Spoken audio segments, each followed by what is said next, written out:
Okay, so are you ready to dive into some seriously thought-provoking stuff today? Because we are tackling Jean Baudrillard, this book, Simulacra and Simulation Wild Ride. But trust me, it's worth it. Oh, yeah. Baudrillard, he was a master at, taking what we think we know and just, like, turning it on its head. You got that right. And even though this book was published back in 1981, it feels even more relevant now, right? In the age of social media and AI and all that. Okay, so his main idea is this. Our world right now is becoming more and more dominated by what he calls simulacra. Simulacra. And no, it's not some fancy coffee drink. No, definitely not. It's actually even more mind-blowing than that. Simulacra are essentially copies, but without an original. Think of it like this. Have you ever, seen those perfect-looking food photos online? Like, almost too perfect, Oh, They're not even trying to, represent real food anymore. They're their own thing. Hyper-stylized. ooh, okay. I see what you mean. So it's not just about things being fake. It's that the line between real and fake is getting blurrier and blurrier. Exactly. And that's where hyperreality comes in, right? Yeah. And get this, Baudrillard says, and I quote, this is a good one, "The simulacrum is never that which conceals the truth. It is the truth which conceals that there is none. The simulacrum is true." Yeah, it's a real head-scratcher. But stick with it, stick with it. Yeah. What he's saying is that in a world that's just overflowing with images and simulations and just information overload constantly, our sense of what's even real, it starts to detach from any actual original. Yeah. Think about it with those food photos again. What if we started judging all food by those standards? Yeah. Suddenly, a real, delicious, but maybe slightly imperfect looking meal. Doesn't seem good enough anymore. Exactly. Wow, that's deep. So it's like we become so used to the super real, the hyper real, The hyperreal. that we lose sight of what's actually real. Exactly. And it's not just about food photos, right? Huh. Think about social media, deepfakes, those perfectly curated online profiles. Yeah. How can we even tell what's genuine anymore? And Baudrillard would say, maybe it doesn't even matter in the same way it used to. Which is a bit freaky, to be honest. It's definitely a challenge. And speaking of challenges, let's talk about Disneyland. Oh yeah, Disneyland. That bastion of joy and childhood dreams. Wait, what does Baudrillard have to say about that? You might be surprised. Baudrillard points to Disneyland as a prime example of this hyperreal we've been talking about. I mean, it's obviously a simulated world, right? But he argues that it actually exists to make the world outside seem more real by comparison. Hold up. So he's saying that the happiest place on Earth is actually making the rest of the world feel less real. In a way. My mind is officially blown. It's like Disneyland is saying, hey, everybody, look at all this fake stuff. Isn't it great that the rest of the world isn't like this? Right. It's a weird, A weird, opposite. Yeah.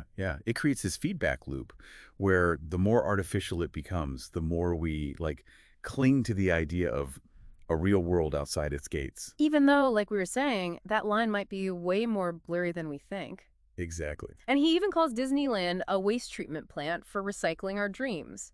Which, okay, that sounds harsh. It's a powerful image, right? Ah. But think about it. It's where we go to experience these, super sanitized, idealized versions of things that never actually existed. A perfectly ordered Main Street, a pirate adventure where there's no actual danger. Yeah, okay, yeah. When you put it that way, it makes sense. But, I mean, isn't that kind of true for a lot of things? Not just Disneyland.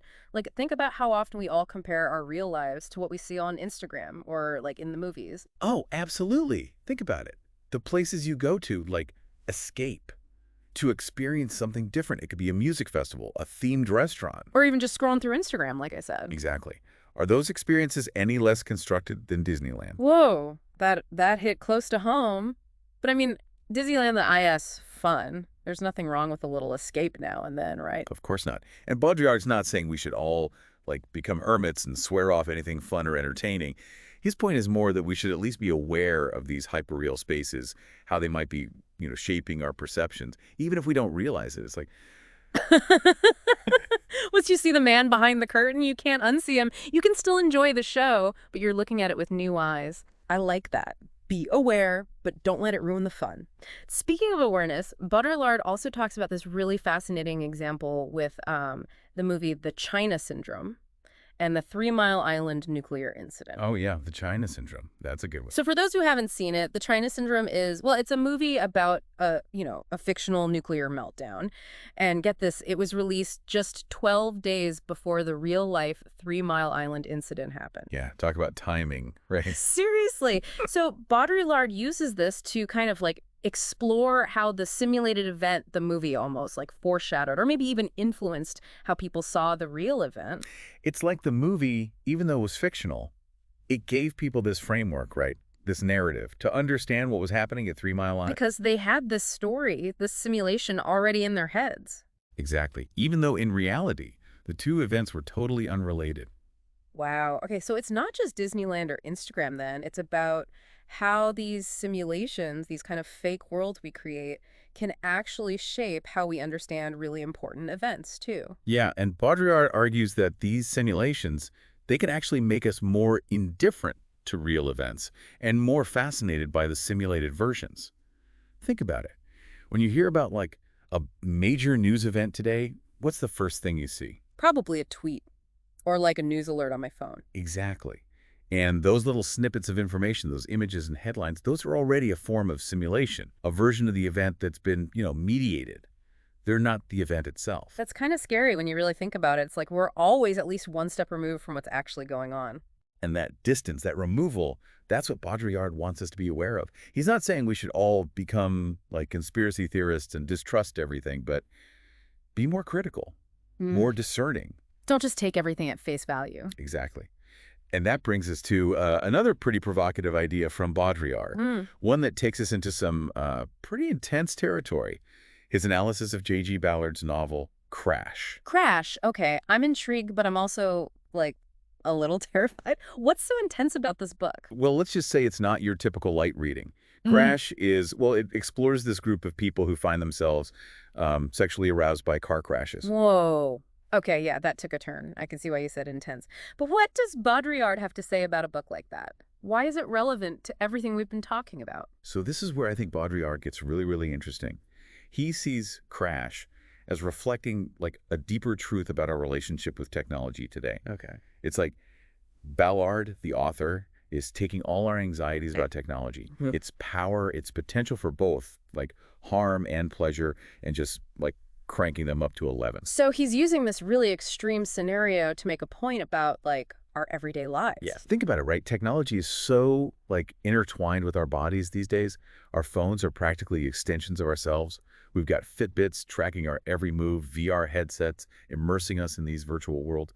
Baudrillard is asking, like, have we reached this point where the lines between our physical bodies, the technologies we use, even death, have become kind of blurred? It's definitely something to think about, yeah.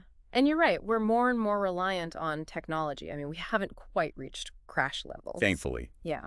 But I think what Baudrillard would say is that Crash isn't really meant to be taken literally. Right. It's more like this distorted reflection, a way of seeing our anxieties about technology in this new kind of unsettling light. And he might ask, what happens as technology just becomes even more like integrated into our lives? What happens as AI develops further, as virtual reality becomes even more sophisticated, more real? It's like he's pushing us to, like, really think about the potential consequences of this, like, love affair we have with technology, before it might be too late. Exactly. And I think that's what makes Baudrillard such a crucial thinker even today. He's not afraid to ask those really tough questions, the uncomfortable questions about where all of this might be headed. Yeah, absolutely. So, okay, here we are. After this deep dive into Simulacra and Simulation, what are we left with? It feels like we've been looking through this funhouse mirror at these, like, distorted reflections of the world and ourselves. It's a lot to process. Yeah. I get it. But I think it's important to remember that Baudrillard's not trying to bum us out or make us all cynical, right? He wants us to be more, aware, more critical, more engaged with the world around us, to really think about the information we consume, the experiences we're seeking out, and how we're each constructing our own identities in this world that, like we've been saying, is more and more dominated by these simulacra. Yeah, it's like he's given us this new lens through which to view the world. And once you see things this way, it's kind of hard to go back. Totally. And maybe that's like the first step, just becoming aware of the way these simulations work, how they shape how we see things. And then we can choose how we want to interact with them. We can still enjoy a trip to Disneyland, right, or scroll through our Instagram feeds, but we're doing it with a more, like, critical eye, Hmm. a greater awareness of what's really going on behind the scenes. I like that. So it's not about rejecting technology or like retreating from the world, but about being in it, engaging with it, but just in this more mindful, conscious way. Exactly. And maybe that's the challenge, but also hopefully the opportunity that Baudrillard gives us, right?